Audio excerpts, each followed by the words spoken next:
Satu video yang dimuat naik oleh akaun TikTok Albertai Reformati telah menyiarkan ucapan ngakorming dalam bahasa Cina yang memanggil Ketua Pemuda UMNO Dr. Akmal Saleh sebagai seorang yang sakit gila dan kuda gila. Menyusuli kenyataan itu, Dr. Akmal Saleh telah tampil memberikan respons menerusi hantaran di Facebooknya menyelar tindakan ngakorming.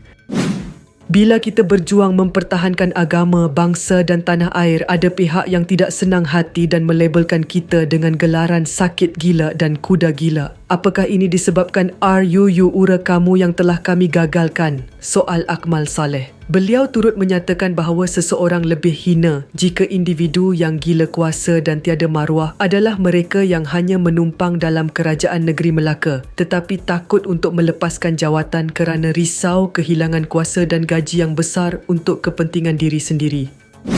Saya nak beritahu ngakorming lebih hina lagi orang yang gila kuasa dan tiada maruah bila sekadar menumpang dalam kerajaan negeri Melaka tapi takut nak lepaskan jawatan kerana takut hilang kuasa dan gaji besar untuk diri sendiri.